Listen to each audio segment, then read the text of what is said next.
All right. Good morning, good afternoon, good evening. I guess for those in Australia and New Zealand, geez, sorry. My name's Jan Franke, and welcome to Geolitix 102. Today's the second in a series of webinars designed to introduce you to the power of cloud computing for geophysical data processing. Now, a few weeks ago, we did our first webinar introducing you to the Geolitix platform and going through a very simple local coordinate grid system with a large data set to demonstrate how simple it is to go from data import to positioning to processing through slicing and final interpretation and exporting DXF or Google Earth output images. Today, we're going to do the same thing, but looking at GPS data sets. So manufacturers describe GPS as a fairly simple procedure. You make sure that it outputs usually a GPGGA sentence, an NMEA sentence, ideal at 1 or 10 hertz, and you plug it in using a serial port, or the new ones are Bluetooth into your GPR, and off you go. And ostensibly that's correct, but there are a few caveats and there are a few tricks that aren't really mentioned in the user manuals, which are very important. And I want to go over some of those today. So what I've done is I've set up a series of projects already using some data that came from the Middle East, and we're going to look at how those work right now. So as we can see, we've got a project set up here, and the first thing I want to look at is grid splitting. So what we see here is we have three files. These are GSSI files collected, as I said, recently in the Middle East using a 350 megahertz hyper stacking system. So let's go ahead and take a look at what these profiles look like. And what we see is, it's actually a grid, and a fairly coarse grid. So we know right away that slicing isn't going to look all that great because the lines are quite far apart. But we might be able to see some utilities and very simply just interpret the utilities one by one on the lines. But to do that, the easiest way of interpreting would be to flip through all the data profile by profile. Well, that's a little hard to do because, as we can see, the user has collected large files going back and forth in a large grid. So there are actually three files here, and we want to separate this all out into separate profiles. So what we can do is select the profile or the line of interest and right-click on the place we want to split and go ahead and split that. And that works very nicely at splitting it right where we want it to be. We can split it again here, and then we usually want to eliminate this turn here. Quite often the radar wasn't lined up, or two of the wheels were off the ground, or it goes up over a curve. So we want to try and get rid of those, and we can go ahead and say delete. Now, remember, we want to have all these lines lined up in the same direction. But look at this one. Right away, it starts in the green, ends in the red. It's the wrong direction. So we're going to go ahead and reverse that. And so on. We got to go all the way down here. Let's go ahead and split this one. And let's say, I made a mistake. I actually don't want to split that one there. I can go ahead and combine the two simply by holding down the Shift key and saying combine. And it recombines it. But doing that one by one is going to take forever, and we don't have time to do that. So wouldn't it be nice if there was an automated way of doing it? And it turns out that there is. So what we do is we select the line of interest and we say split zigzag pattern. Press that button, and what the algorithm does is searches the entire profile that you've got. It's already done, and it reorients all the lines in the same direction. It cuts the ends off for you, and it tries to make everything as consistent as possible all the way down. Now, we won't bother doing that one. Let's just start ahead, go here randomly, and okay, this is raw data. We see nothing, and that's to be expected because everything's a very low amplitude. Now, we can go ahead and add, say, a trace normalization, which is what you're used to seeing, and that shows us exactly where that first arrival is. Let's go ahead now and add a time zero correction, and we can automate that fairly well. Bang, it's done. The next thing is let's add a gain, and in this case we'll use an energy decay gain. That seems to work fairly well on GPR data sets, and let's see how that looks. And right away we go, Okay, we got some ringing. There might be antenna coupling or just poor ground conditions. But boy, there's something here of interest. I'm very interested in that one right there. I'd like to zoom in on it essentially, and I have a lot of data recorded at much deeper depths that I'm not seeing a lot of activity. This is above ground reflection, so we're going to ignore that. That's probably something on the surface. But geez, anything beyond, I don't know, about 30 nanoseconds is probably something that we don't need to see right now. So I'm just going to do a time cut. I'm going to say, yep, please remove below, and I'll slide that up to, well, whatever. Okay, here we go. So now, oh yeah, I got a really nice hyperbola here. This is exactly what I want. Let's go ahead and start interpreting this. So I'll start an interpretation here, and I will say my pipe 01, and it is going to be a point type interpretation, and today is going to be an orange color. So let's go ahead and place my interpretation, yeah, kind of there, right? Close enough. All right, there we go. Now all I have to do is go down to the next line. You can see my cursor here. We'll go down here, or we can scroll through it, of course. And where is it now? Okay, it's about here. All right, and we'll keep going here.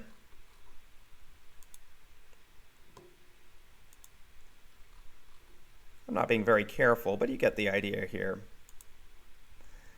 All right, let's do a few more. Let's see what happens.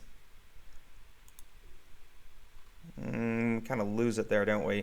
Okay, well, that's enough. But I don't know which one it is. I guess it's something in here. And again, you know, with radar, it's not always going to be obvious. There, you could be passing over something a little bit more conductive, and that absorbs a bit more of the signal, and we don't see it anymore as well. But let's guess that it's here. My point, though, is, hey, wait a minute. That's not a very straight line. In fact, that looks pretty zigzaggy. Let's go ahead and prove that point. So we can add some polylines to this, and let's actually create a pipe out of that. Well, I spelled it wrong, but and the polyline. And let's go ahead and add our pipes. And if I was to connect these up, well, we can see that we're not going to be very straight at all. Oh. That's really zigzaggy pipe. Well, perhaps they weren't very sober when they put that pipe in, but in reality, something's going on here. And what that is actually GPS latency. Now, what we haven't accounted for are two things actually, not just the latency, but the actual position of the GPS antenna compared to the radar antenna. Let's go ahead to our processing tab here. So what happens is, and GPS latency is super important when considering using a GPS, regardless of what GPS it is. It could be a $50,000 Leica or a $3,000 AMLID from Russia. They are still susceptible to GPS latency, and that's a time latency. So what that means is it's the delay in time between the reception of the satellite signals to doing all the computation to actually spitting that out either through the serial port or through the Bluetooth port and finally getting that recorded and married up to a GPR trace. That takes time, and you think this is all electronics and it should be instantaneous. Surprisingly, it takes quite a bit of time, particularly the computation part. And that time is variable, so it could be anything from 0 to generally as much as the period between sentences from the GPS. So many users we're seeing, and it's surprising, are still using 1 Hertz GPS, which means that your latency could be as much as 1 second. Now, if I'm just pushing a cart, I'm walking at about a meter a second. And I might have the world's most accurate GPS, but if I'm getting a slight delay in the time that it takes from the GPS to write that data into the actual radar file of up to 1 second, well, there you go. I could be a meter off. So I could have a centimeter level GPS, but I could be a meter off in my actual recording of positions. So one way around that is to use a much faster GPS, and many of the modern GPS, in fact most of them, can handle 10 or even 20 hertz, right? And in that sense, if I'm still walking at 1 meter a second and I have a 10 hertz GPS, now I might be off by as much as, say, 10 centimeters. That's a little bit more acceptable. And if I have a 20 hertz GPS, a few of them can do that, now I might be off by only 5 centimeters at walking pace.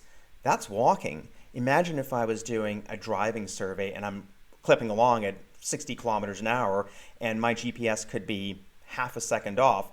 Holy cow, that's a really long distance, right? And all of your positions are going to be off. So accounting for that's super important. Now in this case, we're going to cheat a little bit. We happen to know that there is a latency of about, I can't remember, 0.3 seconds. So let's take a look at all the things we can do with our GPS stuff, which we're going to look at in the next module. But we can discard sentences we don't like based on dilution of position. We can, if the number of satellites aren't sufficient, but in this case, it's the offset correction that we're interested in. So let's go down here and say the antenna lag. Now, with all radars, it's very rare to actually have your GPS phase center sitting directly on top of the center of your GPR. It's usually offset with the GSSI 350 megahertz. I think it's like 7 or 8 centimeters back. We're not going to worry about that right now. I'm going to look at the time lag, and I happen to know that the time lag here, and I'm cheating, is about 0.3 seconds. Okay, so now what it's going to do is automatically rejig all of this. But the amazing part is we can do this at any time during the process. We can even have it right at the output tab. We can go back and change this, and everything throughout the entire project is updated automatically. So if we go back to our processing tab and look at our interpretations, let's see if they've got a little bit. And I have to select the right interpret. Look at that. Well, it might not be exact, but they're a lot better than they were. And if we go to our Assets tab and go to our polyline, wow, it got a lot smoother, right? So maybe 0.3 wasn't the right number exactly. So how do I get to the 0.3? Well, here's what we suggest doing. And this idea has been around for about 10 or 15 years. I'm surprised that I don't see users doing it more frequently, though. And that is to do a baseline test. So let's load in a new project here. And in this case, I actually haven't loaded the data in. So we're going to do a module called Calculating GPS Latency. So I've got an empty project here. I've got my GPS files, and I'm going to go ahead and import them. So as they're importing, I will explain what we're doing. What you should do theoretically, and this may vary by site, it could vary certainly with the GPS you're using and vary with the radar you're using. Oh, I ran out of time. It's already loaded. But so that's a 25 megabyte file that got loaded in well, a couple seconds there. What we do is we find an immobile point on the ground that has metal on it. So usually a manhole cover. And what we'll do is we'll do a figure eight over and over and over and over, right? We'll draw this figure eight, and it'll look like this. So we actually happen to ask the client to do this. And in the middle here, theoretically, was a manhole cover, right? And when we go ahead and look at the data, we should see a manhole cover. In fact, I can't imagine the satellites would show this. So let's go ahead and show our markers. What we've asked the client to do is every time, no, we can't see the satellite on the satellite, but every time they pass the manhole cover, press the marker button on the GSSI console, right? As soon as they're over the dead center of it, press the marker button. So now what we can do is add our processing tab and go to offset correction, and we can start playing with different time lags, right? So if I say, oh, maybe it's 1 second late, well, let's see what that does to our markers. Oops, well, that's too much. Let's go to 0.5. And if we do that, oh, it's getting back together. Okay. Now, it just so happens that we know that it comes out to about 0.3-ish. Maybe we can do better than that. So look, there's always going to be a few outliers, but 0.3 gives us a pretty nice cluster, right? And we can actually see from our grid coordinates at the top here that this is within a couple centimeters. So for this project, I'm pretty happy about that. And that's a very simple, fast way of using markers and a GPS and finding a manhole and just taking a 5-minute break to do a series of figure eights to calculate what your latency is for that GPS and that radar. We've seen it vary from site to site, so in other words, from time to time, right? From day to day, depending on satellite configurations, perhaps. So that might be something that you want to do at the start of every day or of every project and apply a different GPS correction. But that's a very, very simple way of doing that and calculating what that 0.3 seconds should be. So let's go to our next problem. Now we've figured out what our latency is, which is very important. Great, let's go ahead and do a project. All right, well, let's use the same project that we're looking at. I loaded in some different files, in fact, just one file here, and look at the positioning here. Uh-oh, right, what the heck happened here? Are these guys, did a little sprint back and forth for 1 second, or, as is the case with RTK, the threshold for getting good RTK signals are so high that quite often it'll drop out of RTK for a few seconds and your position will skip over 200 meters. Or an entire section of line will skip over 3 meters and then back again. So what do we do about this? Well, we have a whole bunch of tools to deal with these sort of errors. The first one that we can apply is discard by distance. So what we're going to do is look at all the step sizes between each point, and we realize what your average speed is, and then we're going to say, look, in the 1 second, you went way too far. This is unrealistic. We're going to kill all of these that are unrealistically too far compared to the rest of the data set, right? So that works fairly well to get rid of that one anomaly, but we can also see that there's other issues going on here. Let's just get an idea of where we are on a street map here. This might be between, oh, okay, it's across a road. Are there buildings around, perhaps? Certainly having an urban oh, okay. Oh, that is interesting. I'm assuming that this is an old satellite map because they went through a building. That might cause some GPS issues. So let's forget about the satellite maps for now and assume that this was between two buildings or there's some source of interference here. So how do we move all these data? Well, what we do is we select the line and we can go ahead and edit points manually. And there's a bunch of things we can do here. Let's say we have a bunch of points that we want to move right here. We can select 2 of them and we can move them around. We can put them back here. Now that's pretty risky because I'm just guessing where they're supposed to go, right? What if I didn't want to do that? What if I said, all right, I want to take these and I just want to kill them. So I can go ahead and delete those points. Or I can, as I said, I can move some of these back and forth or put them wherever you are. And we also maintain a shadow to show you where the original lines were, just so you have an idea of what you've done. Let's go ahead and put them back where they were and accept that. So this is a way of trying to clean up poor GPS data and get it back into some semblance of something useful. However, what we've seen is if it's in a bad urban environment, no matter how expensive your GPS is, sometimes it simply doesn't work and you have to revert to traditional manual grids. Right, so that's kind of what we wanted to show you today in terms of GPS and positioning tabs using GPS and all the errors that could occur there. Actually, I did want to show you one other thing in the processing tab or in the positioning tab where we can delete not only by distance, we can smooth these locations out. So let's say we have a GPS that was hopping around a bit, but you can kind of see the line. Well, we can smooth them out, and that might help a bit. Let's go ahead and give it a 7-point smoothing. These are so far out that didn't help.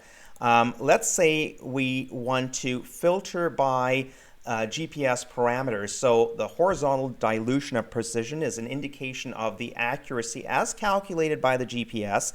So we can say, look, if the accuracy is too low, we want to kill all of those. You can set a threshold. Or if the number of satellites drop below a threshold that you don't like, we can kill all data sets that have less satellites than necessary. So that's what I wanted to show you when it comes to GPS data sets. But we've also had a request to quickly go through the concept of array data and importing array data, and that's very simple. So our friends at Allied Associates in the UK shared some impulse radar data with us recently. And it's quite a large data set. It's about 1/4 of a gigabyte, and it's in, well, I assume it's in the UK. Yep, zone 30. So let's go ahead and take a look at these. So what they've done is they've done a series of back and forth profiles. We're not going to correct the direction here. This is just a quick introduction. We will be doing a more detailed discussion of array data sets in an upcoming webinar. But let's just put some satellite information on here to get us a little bit of contextual information. So what we see is, oh, it's actually a very good GPS, and we see some nice straight lines, and we also see that they've walked right beside an existing building and still were able to maintain a very good GPS coverage. But let's go ahead and take a look at some of this data. We'll just randomly select one. Now, actually, I will go back to this. What we see here, this is an 8-channel Raptor array from Impulse Radar. But what we're looking at is what we call the spine. So that is the center point of the array system. We're not showing every channel because it would be too confusing. In the positioning tab, we're showing the spine. So we can change directions, we can delete them, we can change the GPS, but only for that GPS spine, right? So let's go ahead and select one of these lines. And what we see here is, yep, we've got a nice data set and obviously some stuff going on here. But what we can do is change the individual channel numbers here or change the file. So we're looking at channel 1. Let's randomly look at channel 4. Okay, we do have a very low time zero, but let's go ahead and do some processing here. So first thing we're going to do is perhaps do a spatial resampling. Yep, let's go ahead and do a spatial resampling. Because this was collected, I actually don't know if it was done with a wheel or with a GPS, but let's go ahead and do a 5-centimeter spatial resampling. So I can either type in 0.05 meters or just select 5 centimeters. Done. It's done. So the next step we're going to do is, of course, our time 0, and unfortunately we're going to lose half of the data here. And there we go. So we have some very nice data, and we see some horizons in here. Let's see what else we can do. Let's add a little bit of a gain here. We're going to add an energy decay gain, and we'll smooth that out to something like that. Great. Now let's do a background subtraction. Seems to be very little ringing, actually. That's impressive. We'll just leave it as the, yep, oh wow, okay, so we have some really nice hyperbolas that we're going to be able to use here. Well, we got to figure out our velocity, so let's go to interpretation and our little estimate velocity tool and zoom in here. Well, okay, I guess it's about 0.1. There you go. All right, that's pretty stock standard then. That was easy. Let's go ahead and do a migration. Okay, and we're going to use the project velocity. Let's slide it up. How many traces we're going to use? About 27 or so. Yeah, that seems to migrate these down to a fairly nice point. Let's just scroll along. Maybe a bit too far. We'll back it off a bit. Something like that. That's fine for the purposes of demonstration. And of course, we'll add our Hilbert transform, which is right here, and it's done. So let's go ahead and make some slices from this. And this just gives you a demonstration how quickly it is that we can make some slices. So slices, and they are slices. And let's set some parameters. So I like the grayscale. It just shows so much detail. We'll go ahead and give it the full dynamic range. In this case, why don't we use an inverse distance, and we will scale it up a little bit. So it gives it a little bit more power outside, so there's a bit more weighting. And let's say, okay, we're in centimeters here. Let's say we'll do our cell size of 8 centimeters. Let's look for 40 centimeters around, or 0.4 meters. We'll start at the surface. We'll go, I don't know, every 10 centimeters, I suppose. We'll go down as far as 1 meter, and we'll leave the slice thickness as 0. And let's go ahead and collect all that data points. So what it's doing now is Geolitix is designed to process things only when required. So when we were working on that profile, it worked on that profile. Now it's forced to process all the profiles, right? So I can't remember how many profiles there were. There were 50 or 60 of them, and each one has 8 channels. It's already done that for us. It's gathering all the data points together now, and it's going to start slicing. So this is the entire data set being sliced at the same time, essentially. And if this was done on my, whatever, 8-core PC, that would have taken quite a few minutes to do, and you'd have to block it out and do it part by part. But because we can spin up so many CPUs at the same time, this is done. Well, it's done. All right, so let's see what we can see here. And as we scroll down, oh yeah, okay, so there's some very nice, pretty obvious pipes coming out here. So that's how we would process, and of course we can change the color and add other processing steps. We can change the histogram if we wanted to, so we can show, let's go ahead and add a histogram tool here, something here, and we'll stretch it out so that we see a little bit more brightness in the blacks. The blacks are blacker and the whites get a little whiter. Yep, so that works pretty well. And then of course we can output as a Google Earth, and we can add our background imagery and all that. So that was it. We wanted to keep these webinars very short. I think we'll have a question and answer period now. Thanks so much for your attention. Oh.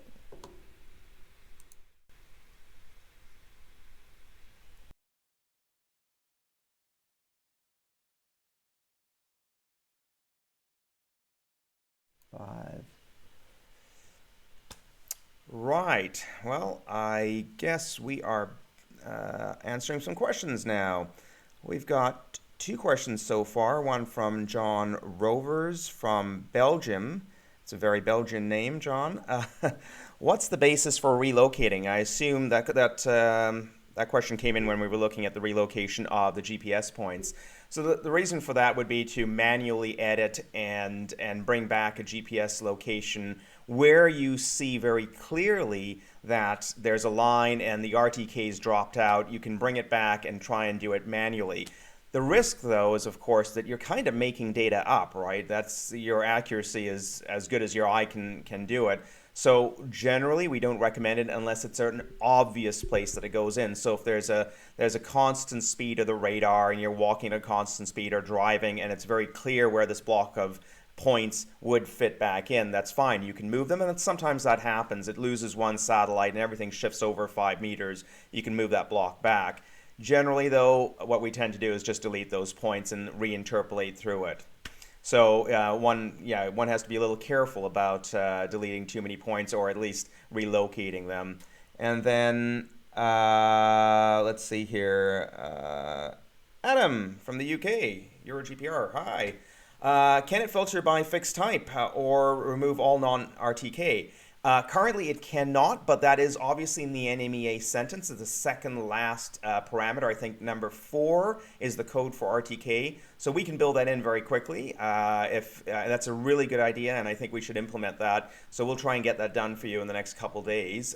We don't currently read that one parameter, so I suppose if you have any existing projects, you won't be able to filter it, but any new data you upload, once we implement that and roll that out, hopefully we can do that in a couple days. Of course, the coders are probably screaming at me right now. Then we'll implement that. Brilliant idea. Reed Davis in Portland, Oregon, who got up at 6 o'clock in the morning. The array looks terrific. Well, yeah, these array systems, and certainly we've seen some really good data from the impulse radar systems are producing some amazing data. Absolutely. Are there any other questions? Okay, well, I'm not seeing anything else, which I guess is a good point. We are going to be posting this to YouTube later today, and yeah, if you have any questions, hold on. Elton Mbongo, can you export data? Yes, of course. There is let's go ahead and show you my screen here. So we can go into this project right here. And right there, export seg-y. So you can do any amount of further processing you'd like in any processing steps. You can turn them on and off, whichever one you want, and press export seg-y. It'll gather them all and zip them together and export each individual profile as a seg-y file. So yes. Any other questions? Okay, so you guys know where to reach us. Well, everybody's on LinkedIn these days, but certainly through the support website or directly to the emails that you've been getting. Thank you so much for attending, and we should be holding another webinar in about 3 weeks, which we'll announce on LinkedIn as usual. Thank you, and go. Well, hold on. Carol, the end result of pipes are then exported as lines or points or just only 3D. So the pipes can be exported as DXF polylines, right? So as you create a pipe, you press a button and it exports all those pipes as polylines in 3D space. So it's not just a 2D polyline, it is depth aware as a negative depth, and it's also color aware. So if you used an orange color for a certain type of pipe or a red color, whatever, that comes out as a DXF file. You can even color coded according to depth, so have a little heat map on depth, and that comes out as a color coded DXF file in 3D as a polyline. Any other questions? Oh, and the polylines can also be exported as KML files for GIS applications, but I'm sure most of you want it as DXF. So you can do that. You can also, if you create a surface, a geological surface, that can be exported as a DXF surface as well. So yeah, it's fully AutoCAD compliant, obviously. Any other questions?